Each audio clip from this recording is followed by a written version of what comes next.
On prend une petite lamelle, vous la mettez en accordéon pour qu'elle se tienne bien droit sur le brûleur. Vous l'allumez et vous enlevez tout de suite la mèche. Et voilà.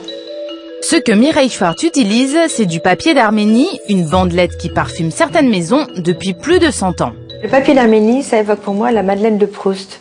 C'est une odeur que ma grand-mère nous amenait à la maison quand on était malade. Elle faisait brûler le papier d'Arménie. Des bandelettes comme celle-ci, elle en a vendu 72 millions l'an dernier. Tout le monde le connaît, le papier d'Arménie. Ça enlève toutes les mauvaises odeurs de cuisine, de tabac, et puis tout simplement pour parfumer.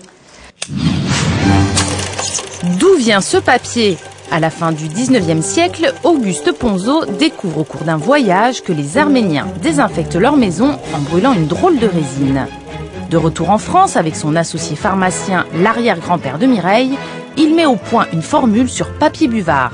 Depuis 1885, ce papier est fabriqué exclusivement non pas en Arménie mais à Montrouge, en région parisienne. Depuis 8 ans, c'est Philippe qui dirige la fabrication de ces petits carnets. Il est le seul avec Mireille à en connaître la composition exacte. Alors, le papier d'Arménie est un papier parfumé composé à 98% de benjoin. Le benjoin qui est une résine d'un arbre qui se trouve au Laos principalement. C'est 2% de secret aussi.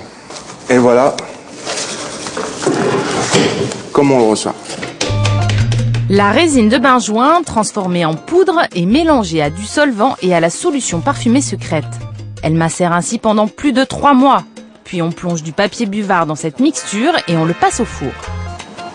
Voilà le produit, enfin presque fini et parfumé.